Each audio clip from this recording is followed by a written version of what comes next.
everyone! Hi, you guys! Twinsies here. Totally not on purpose, but very appropriate. Of course, we are dressed alike for working out because we are going to be talking about our diet, our exercise. We got a lot of questions recently about how we both lost weight. It's definitely the top question we get every single day, anytime we do a story. So we want to tell you guys what worked for us, what didn't work for us. But before we even get into that, just a reminder, we are not doctors, we're not nutritionists, this is just what worked for us. So if you have any questions, consult your doctor, but this is what we did. All right, we're gonna separate the video into two parts. One of them is our diet and the second is our exercise. As you guys know, diet is probably the most important part about weight loss. Abs are made in the kitchen. I really like that. I heard Rob Lowe say that once, makes sense, okay. It does make sense. I actually always used to argue with my husband that if I just go to the gym and eat whatever I want, I'll lose the weight or I'll get toned. Not true, guys. It's all about the diet. And you know what? Not every single diet works. I actually started with keto, and then I lost like a couple of pounds very, very quickly, and I was super excited about it. But then as soon as I went out to eat or started to eat regular, I put that weight back on. And for me, keto was a little bit difficult to maintain. I know it works for some people, but I needed something that was like a long-term lifestyle change, and keto was not something that I felt like I could sustain long-term. And I don't know if you guys are the way I am. Anytime the word diet is mentioned, I almost rebel against it and I start eating like the complete opposite and I end up gaining weight anytime I'm supposed to diet. So that's why intermittent fasting has been like a total game changer for both of us. I saw Nora start to lose weight and I was like, wait, she's like really keeping it up. It doesn't feel like a diet. So I got on the intermittent fasting bandwagon, but we do it in different ways. So do you want to talk about what you do? Yeah, well, we're doing the same thing, intermittent fasting, which is basically we're doing the 16-hour fast. Yep. So you keep your meals within an 8-hour period and you're fasting for 16 hours. So the difference between Ani and I is we're doing it at different times because I don't care so much for breakfast. So for me to break my fast at 12 o'clock or 1 o'clock is okay, but Ani, for her, breakfast is super important. So I actually skip dinner. I stop eating at 3 p.m. on the days that I'm fasting because I'm prone to headaches and migraines, and if you have a migraine brain, your brain needs to be caffeinated at the same time. There's a lot of things that can go up and down in your brain that needs to be consistent. So I have to have caffeine at the same time every day or I will get a headache, which is why for me, having breakfast with coffee is super important when it comes to fasting. All right, so what I do is, and I've done different versions of fasting, like different hours, and I realized this was the most effective for me, where I lost okay, so after Alana, I was 156. I'm at 120 now. So what worked for me is I do the 16-hour fast where I start my meals at noon. So at 12 o'clock or 1 o'clock, depending on our schedule, we'll have lunch. And then what I changed is my last meal technically is supposed to be at 8 o'clock is when I'm supposed to stop eating. What I do is, I didn't see much of a difference when I was eating my last meal at 7:30. I moved it up to 5 o'clock. So I eat at noon and I eat my dinner at 5 o'clock with the kids. And then I eat a small snack around 7:30, right before my fast is gonna start. So I'll have a peanut butter and an apple or popcorn or something, just a snack to hold me over until noon the next day. I don't ever feel hungry. I don't ever get headaches. It's hard the first few days you do it.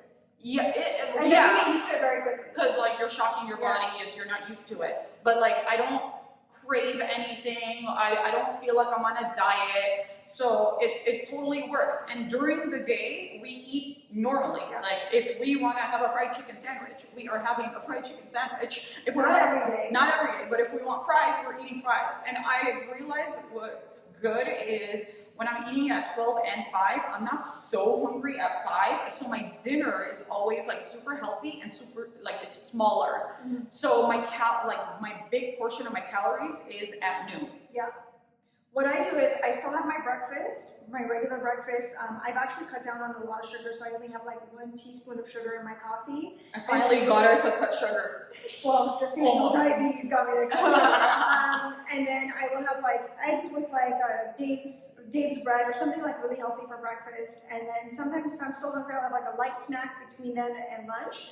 And what I do is I'll have my lunch with Nora most days, and then I'll do like what Nora does. So then I'll do a small snack closer to like 2:30, 3 o'clock to hold me over, and then it holds me over until the next day when I have breakfast, which is usually around the 7 p.m. mark. So one of the things I think is the big misconception of fasting and people are turned off by it is the black coffee. Because technically you're not supposed to have any calories. The entire point of a fast is you're not supposed to have any calories, and a lot of people have like sugar with their coffee, creamers with their coffee. So yes, that is true. You cannot have any of those stuff. But you're allotted around like 40 calories, because the whole thing is you're fasting, and that's how you're able to lose the weight. Once you start putting calories, your metabolism starts working, and that's how like you end up gaining weight.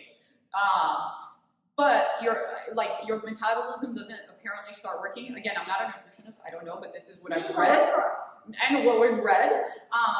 So what I started to do is, because I couldn't do the black coffee, that was killing me. I literally was miserable. So what I started to do is just regular milk, not even creamer. I put like a dash of regular milk in my coffee, and just having that makes it so much easier. I already don't use sugar because it's just like I don't need extra sugar in my life, and I've been able to survive that way. One more thing that I thought was super interesting is like I was first thinking like, oh, is this like not healthy? Is it like not a healthy lifestyle? Two things I do know is one, if you're pregnant or trying to get pregnant, do not do intermittent fasting. It can affect your egg quality. It can affect your egg quality.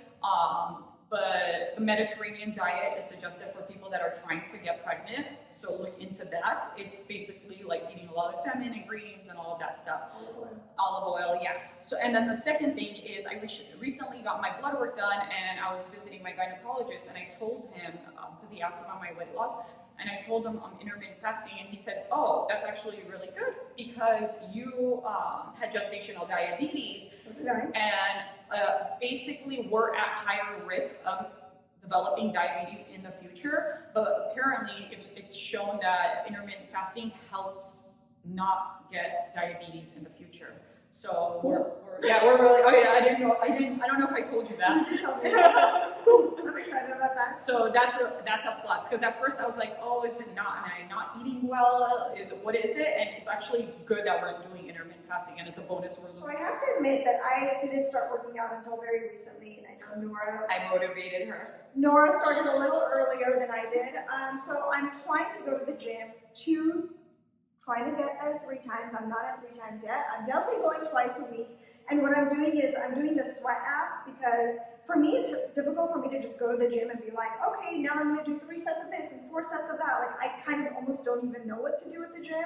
So I downloaded the Sweat app, and it's 3 workouts a week, and it's 30 minutes. So it's upper body, lower body, and full body. That's the one I'm doing. They have like 15 different programs. They have some if you're trying to lose baby weight, and they have some if you're pregnant. They have some if you're trying to like tone up. So you can pick the program and what's right for you. And it's kind of like I literally just take it on the iPad at the gym, and they do the sets with you, and that's what's really helpful for me. Another bonus to it is if you don't have a gym membership, you don't want to sign up for the gym, and you're working out at home, you have that option with them too. So like I think it just requires like a set of dumbbells, which you could buy on Amazon, and then you could do all of your workouts at home. For me, having that type of flexibility is the only way that I can work out, because I tend to work out after I put the kids to bed, and that's what's worked for me for working out. But Nora's been doing Pilates. I started going back to Pilates.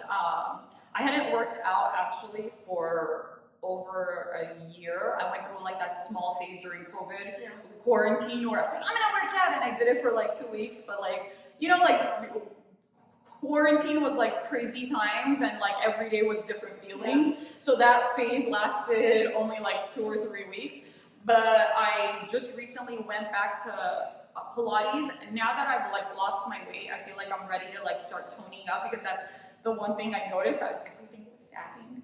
Like it was really bad. Like my butt was like down here. It was just like really bad, you guys. So I started going to Pilates.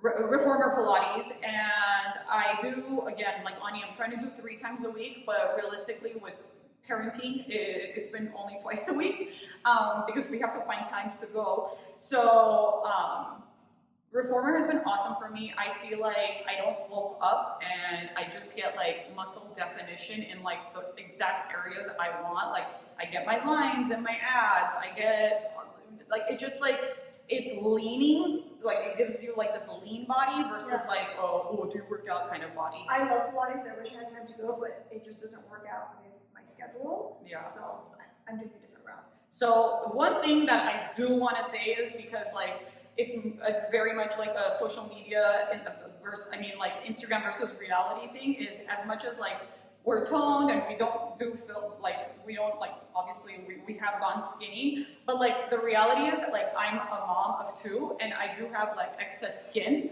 and I wanted to show that, because like look, like my abs, yeah, like my abs, yeah, right here are nice lines, but like I do have excess skin, so like when I'm sitting, it is, so it's like that. And you know what, that's okay. I freaking had 2 babies in here, so I'm okay with that. The fact that I was able to go through pregnancy and I was able to carry 2 kids and have like a little loose skin, I'm totally okay with that. Or that our thighs will never be skinny. Our thighs will like never touch. That's like the Armenian genes in us. We'll never get small, and that's okay, because whatever, it's yeah. One thing that's super important is like we're healthier now. Yeah. And working out, honestly, like I've noticed a difference in Ani's mood. She's noticed a difference in my mood. We're just happier. We come to work happier. It's just like, I don't know, like a lot of positivity flowing around right now. Anyways. And another thing I want to mention is, don't expect immediate results right away. Like I actually started intermittent fasting, and I have it on my phone, back in October. So October, that's like 10 months, okay? Oh. It took me 10 months. I lost 12 pounds, which is like not that big of a deal if you're like really thin out there, but it's more of a lifestyle change. So I'm not going up and down. I'm not yo-yoing like I was before, which is the most important thing, because you'll start to lose a couple pounds. You're like, cool, let me eat this thing because I look skinny now, and then you gain it all back. So give yourself some time, give yourself some grace. It's okay if it takes a while. Make it more about a lifestyle change than just like crash diets. Exactly. Anyways, that's all we've got for you. If you have any questions, leave it in the comments or DM us. We are always there. We're really happy. We were finally able to answer most of the questions you guys have sent us. Yeah, there you have it. Peace out.